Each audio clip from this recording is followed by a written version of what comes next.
Am I sitting good? People say I don't sit good, but hopefully I'm sitting right like this.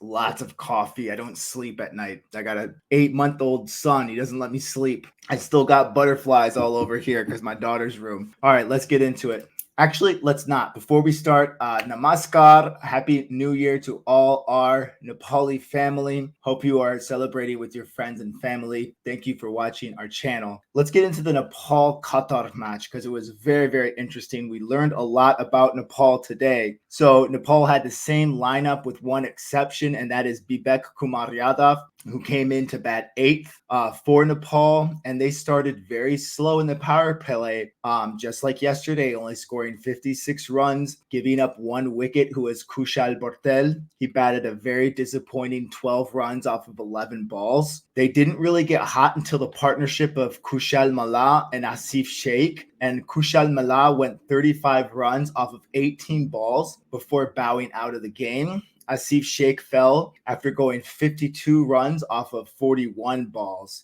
So pretty good stuff. The man of the match, I mean, what can you say that hasn't been said about this guy already? He is just absolutely amazing. And you know who I'm talking about, Dependra Singh Airee. Dependra Singh Airee. This performance was like even way better than yesterday. It's like, how does he keep getting better? This 24-year-old cricketer is just blowing everybody's mind. He went 64 runs off of only 21 balls. I mean, that's just ridiculous. Video game like numbers from him. No one after Asif Malla partnership did much except for Dependra Singh Ali. So nothing really happened for Nepal until we had Dependra Singh Ali come up to bat. And he was the person who put Nepal over the 200-run mark.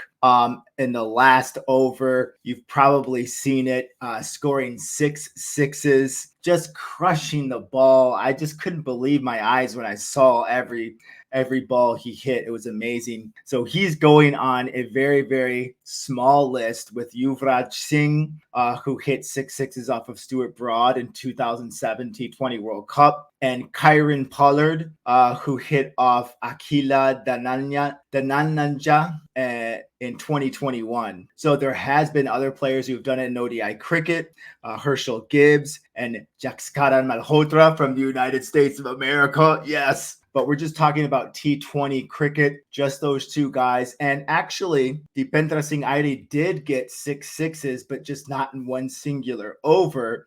He's done it, I guess, on another occasion. I think that was in the 2023 Asian Games against Mongolia. So much more competitive game here, I think, too. So bravo, hats off to Dependra Singh Ali. Actually, let me put my hat on because I look crazy with that hair.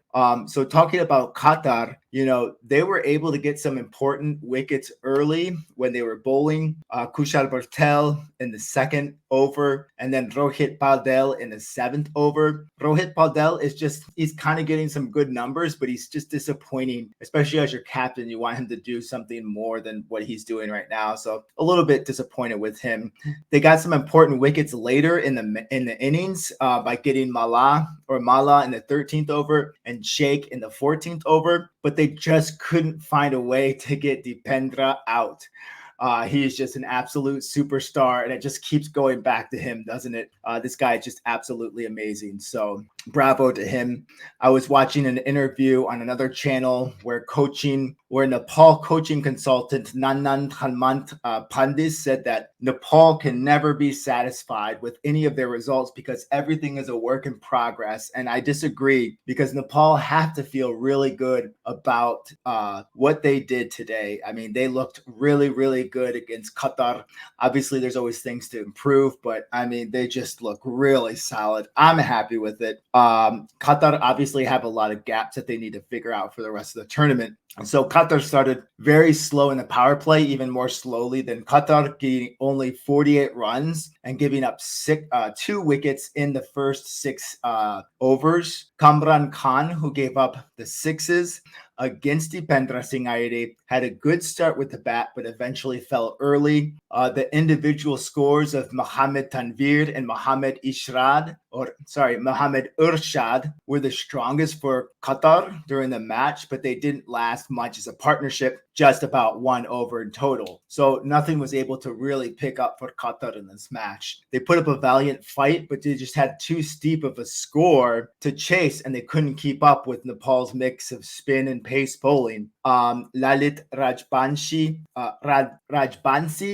Dependra Singh Airee, and Gulshan Jha all got 2 wickets apiece. Although in total, we only had 6 bowlers in total for the Nepalese side. So overall, Nepal should feel really good. I feel good about this win today. And Qatar, they have a lot to do going forward. Next, we're going to be talking about Cambodia and Kuwait. And this game ended much like we probably all expected it to. Cambodia gave it their best shot, but it only took Kuwait 11.2 overs to catch up with Cambodia. Cambodia actually had some very good double-figure runs.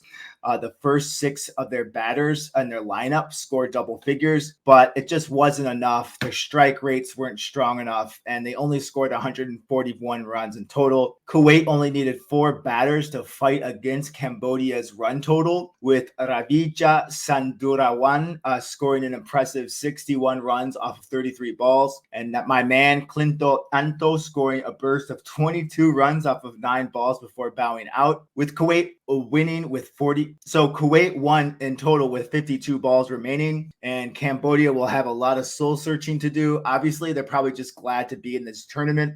They're just facing really, really tough competition.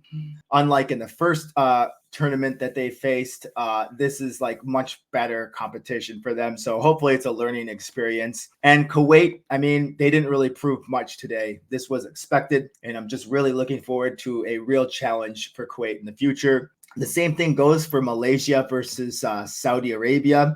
Arabi Saudi.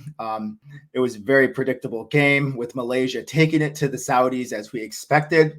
But the only thing that surprised me was how good Saudi Arabia did against Malaysia, putting up a much bigger fight than I expected. Malaysia actually only won by a meager 12 runs. If you think about it, that's pretty impressive considering the circumstances.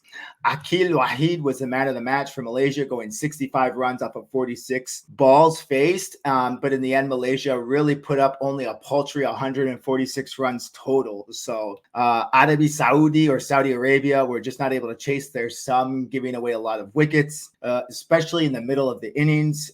Waji ul Has was a highlight for Saudi Arabia overall, but no one was able to get any kind of momentum for them to keep up with the Malaysia total. And I used to work for a Saudi Arabian company, so I learned a little bit of Arabic. So that's why I keep saying Arabi Saudi. I just miss saying that. And I don't know if any of my Saudi friends are watching, but hey guys, I miss you.